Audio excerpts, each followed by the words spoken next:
baay'een natti dhagahame na wajjin awwaalamuun qabu yaada jawween waan baay'ee jira kitaaba keessatti agarta yeroo sumana eeguu tarii anaaf karaan gabaabachuu danda'a ture osoo dubbisee jiraadhe wanni gaabbu hin jiru yeroo san mana san keessa lubbuun nan bara jedhee yaadaan ture seenaan hin barraayin inni irraanfatama beekta dogongore sirreessa ciidhaan baasaa ture booda harkaan hin barreessaa ture san booda hello Jawa yes attam nagaa kam nagaa baga gammadde baga kitaaba qopheeffattee chuufan galatoom maal ergaan ijoo kitaaba kanaa yaadannoodha isa memoir jechuun dhaloota kiyyarraa kaasee imala jireenya kiyyaa akkasumas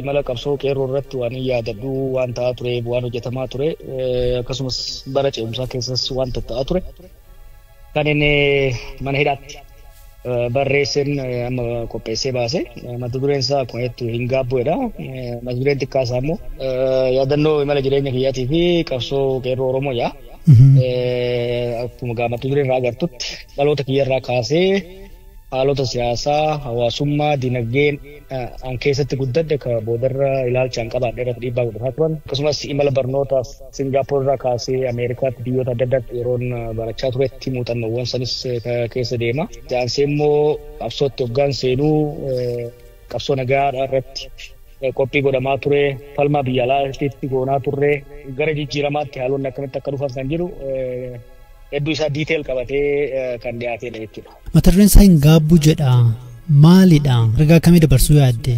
Egaa ilmi namaa waa hojjettaa waggaa hojjettee bira dabarsu booda duuba laalta waan hojjettan waggaa duuba laaltee madaallii geggeessituu jira. Jiruu siyaasaa kana keessatti aarsaa guddaan kafale hojii baay'ee soo hojjedhee milkaa'innas nan qaba. Kana laalee waggaan madaalu aarsaan kafaleefis waan hin milkaa'ee jiruuf aarsaan sunis garaa nan nyaatu. Kan jedhudha kan biraa immoo hojii hojjechaa ture keessatti namootni aaroo danda'anii gareelee muufatan jiraachuu danda'anii namoota walitti bu'uun jira.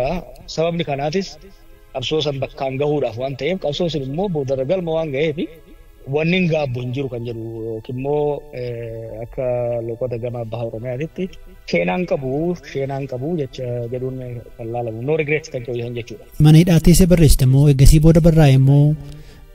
Mana hidhaatti barreesseetiin achi hidhaan baasaa ture booda harkaan hin barreessaa ture san booda taayip godhame yaadatte akkuma hidhaadhaa baheen maxxansiisuudhaaf yaadeen ture haalli yeroo san tures haalli biyyattii uummanni qalbiidhaan waa dubbisuudhaaf kan mijatu turre yeroo sumana eeguu asirra geenyee amma immoo dirqama kana caalaa tursiisuun barbaachisu kan jedhu nama maxxansiise malee manuma hidhaatti fixee bahee. Eegan bahee booda waanuma gulaaluuf sirreessuu qofatu hojjetame. Kitaabni kun afaan lamaan qophaa'ee waan tokko guruu baadhee miire? Jalqaba afaan Oromootiin barreeffame san booda gana afaan Amaaraatti jijjiirame. Afaan Ingiliziitiinis hiikamee jira garuu gulaalamee yeroodhaan gahuu hin dandeenye. Yeroo amma tokko booda kan afaan Ingiliziis ni baha garuu amma kan afaan Amaaraatii fi kan afaan Oromoo lamaanuu qophaa'ee jira.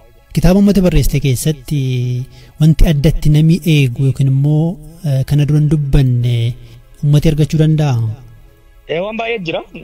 Waan hojjetame gartee waggoonni keessa dabarre kun yeroo waa hedduun saffisaan jijjiiramaa turani. Kanaaf waan baay'ee argatu jedhee yaada.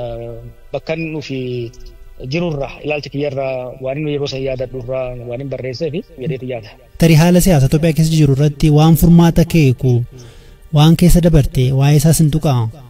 Kitaabni mana hidhaatti barreesse actually kitaaba lama ta'e kutaa lamatti barreesse waa'ee hangammaa keessa dabreeti. Gara fuulduraatti uummanni keenya biyyi keenya maaliif hojjetame rakkoolee hangammaa mudataa turan keessaa bahuu danda'a kan jedhu sanis barreesse garuu walirratti kitaabni kun amma gara fuula 500tti dhiyaata kan amma bahe kun kaaniin yoo walirratti dabalame gara 1,000 waan ta'uuf bakka lamatti baafne. Kana amma baasee kan itti aanu immoo bara dhufu bahuu qaba kan jee kan hin hambisee jira.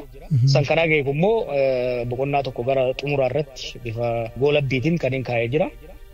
Ina kee amma tokko garuu diiteel ta'ee karoora sagantaa imaammata kan qabu miti sun bara dhufu kitaaba biraatiin kan bahu ta'a. Torban dhufu keessa Naayiroobii keessa akka eebbisiistuudha kanatti ifa goote tarii Itoophiyaa keessa eebbisiisuudhaaf yaanne turree haalli mijachuu hin dandeenye akkuma agartu haalli biyya rakkisaadha kitaaba eebbisuudhaaf dhiisi namni hafuuruma baafachuuf haala ulfaataa jira. Kanaaf asitti eebbisuun filatame. Actually inni dura gara biyya Awurooppaatti eebbisuudhaaf yaadee ture.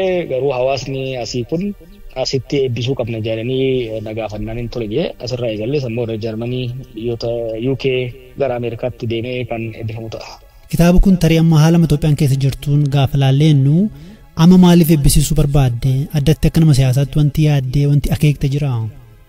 Egaa haalli siyaasaa Itoophiyaan fooyya'aa jedhee yaadaan ture. Akkuma yaadatte gaanii dhaabahuun akka duritti barreessuus dubbachuus dhiisee hojii baay'ee lafuma jala hojjechaa ture. Qondaalonni biyya sanii garuu homaa wanti jijjiirames hin jiru. Kanaaf kana caalaa eeguun homaa wanti fooyyaan guddaan argamuu waan hin dandeenyeef baafnee hamma tokko uummanni akka irratti dubbatuuf hojii gara fuulduraa hojjechuudhaaf karoorfanneetis uummata wajjinis mari'achuudhaaf diskoors uummata keessatti akka uumamuuf yaadudha. Kanaaf amma kitaaba kanarraa uummati yaada akkamii naa kenna jettee yaadda? Wanni guddaan aadaan waa barreessuu akka jiraatuuf uummata afoolaatti. Garuu waan hin barreessineef gaafa namni sun lubbuun dabru seenaan inni keessa dabre sunis hojiin inni hojjetame rakkoon inni arge bal'oon inni arge achumaan wajjin awwaalama jechuudha. Kanaaf wanni guddaan ani kitaaba kana barreesseef waan inni keessa dabre yoon lafa kaa'e dhaloonni itti dhufu ilaalcha kiyyarraa waan inni keessa dabre irraa waa hubachuudhaan uummata isaatiif nadaran dogongore sirreessa. Hojii gaarii an hojjedhe irraa barachaa uummata keenyaaf bu'aan nuti buufni caalaa dachaan buusuudhaaf isa gargaara waan yaadeef kanaafin galmeessuu barbaade beekii mana kana hidhaatti yeroo barreessutti yeroo san mana hidhaa san keessa lubbuun nan bara jedhee yaadaan ture. Kanaaf wanni ani keessa dabree na wajjin awwaalamuun qabu yaada jedhuun barreessee baasaa ture. Boodas kaammas hoggan laalu wanni barraa'e kun uummata bira gahuun dhaloota dhufuuf waa takka guduunfuu ta'a jedhee yaadeetiin bifa saniin dhiyeesse. Mana hidhaatii lubbuudhaan nan baay'ee yaadneette tarii addatti wanti kana dura nuti hin dhageenye wanti si mudatee jira moo haalli manumti hidhaa si hin mijanne? Baay'ee jira kitaaba keessatti agarta. Gaafuma qabamne irraa kaasee gaafuma qabne sanuu lubbuudhaan qabamne mana hidhaa seenuun raajii waaqaati. San boodas mana hidhaattis waa hedduu ture kana hunda keessa dabree bahuun kiyya lubbuun bahuun kiyya anaa ona ajaa'iba. Garuu yeroo mana hidhaa ture sanitti wantoonni dhaga'amu, wantoonni an argu, wantoonni odeeffannoo nagaan irraa ka'ee lubbuun achi keessaa bahee seenaa kana himuu nan danda'ee waan hin yaadneef barreessee. Kan biraa immoo manni hidhaa yeroo sii kenna akkuma beektutti yeroo tasgabbooftee barreessuudhaaf qabda. Hojii biraas hin qabdu barreessuuf dubbisuun alatti. Kanaaf saniifis na gargaare. Akeekni guddaan garuu mana hidhaa san keessatti yoon mana hidhaa san keessaa lubbuun bahuu baadhe manni keenya waan tokko waan an keessa dabre akka beekuu fi dhaloonni dhufus akka waan tokko irraa hubatuuf. Waggaa dheeraa kaaftee asirratti namoonni siyaasa keessummaa Oromoo keessa jiranii waggaa dheeraa siyaasa keessa turanii kitaaba tokko illee kan hin barreessine jiru waan dhaloonni irraa baru lafa kaa'uu dhabuun kun ni mul'ata. Kanaafuu akeeketti kitaaba kanatti barreessite keessaa tokko waan kanaaf fakkeenya kaa'udha jechuudha. Yeroon dargaggeessa turetti amma qondaalota hoogganoota keenya uummata kana hoogganaa turan baay'ee isaanii obbo Galaasaa, obbo Leencoo namootaan argu hundumaa waan keessa dabran akka barreessan itti waachan ture. Amni tokko barreessaniiru garuu guutuutti hin barreessan. Dhaloonni seenaan hin barraa'in in irraanfatama beektaa in haqama. Wanni namni keenya uummanni keenya keessa dabre bara waan xiqqoo miti beektaa. Waan xiqqoonis hin hojjetamne rakkoon xiqqoo keessas hin dabarre seenaan hoogganoota keenyaa seenaan qondaalota keenyaa seenaan abboota keenyaa mataadhaan koo barreeffamee waan irraa barannuuf qabna. Waan gaarii isaan hojjetan irraa ittiin boonuudhaaf gabbisuudhaaf dogongora isaan hojjetan immoo irra deemnee nuti immoo kan hojjenne sirreessuudhaaf nu fayyada. Kanaaf natti dhaga'ama ture isaan barreessuu dhabuu isaaniitiin. Atis dargaggeessa yaadattu malee yeroo qabsoon qeerroo eegaluudhaaf ka'usan seenaa Hayilee Fidaa barreessaan ture. Waan hagammaan xumurri gara fuulduraa yoon yeroo argadde tarii kan hin fixu. Yaadannoowwan inni yeroo san Hayilee Fidaa jechuun nama baay'ee barreessaa turedha. Tarii terminoloojii siyaasaa ifni Itoophiyaa keessatti fayyadamnu kana hedduu isaa kan uume isa. Dayaarii isaatirraa kaasee xalayoota inni namoota walii barreessu namni tokko naa kenne isarratti barreessan ture. Baay'een natti dhagahame namni kun osoo seenaa isaa barreesse namni baay'een amma waa'ee Hayilee Fidaa maqaa qofaan beeka malee waan inni keessa dabre akkaataa yaadni isaa itti guddate keessa Wallagga Arjoorraa kaasee hamma biyya Jarmaniitti hamma biyya Faransaayitti waan keessa deemaa ture odoo barreessee tarii anaaf karaan gabaabachuu danda'a ture osoon waan Hayilee Fidaa keessa dabre Baaroo Tumsaa keessa dabre Jaarraa Abbaa Gadaa keessa dabre barreeffamaan kitaabaan kaayame baran high school turetti yookiin immoo baran yuunivarsiitii jalqaba seenutti osoo dubbisee jiraadhe dongorootaan hojjedhe tokko hojjedhuun ture karaan dheeraa deeme tokko naa gabaabachuu danda'a ture jechuudha. Kanaaf ani immoo osoo lubbuun jiru waan kana yoon barreesse dhaloonni na boodaan dhufan narraa baratanii karaa narra gabaabaa saffisa narra jiruun akka mataa isaaniittis hawaasa isaaniitiifis waa jijjiiru jedhee waan yaadeef barreesse. Soole guddaa galatoome. Xillee galatoome.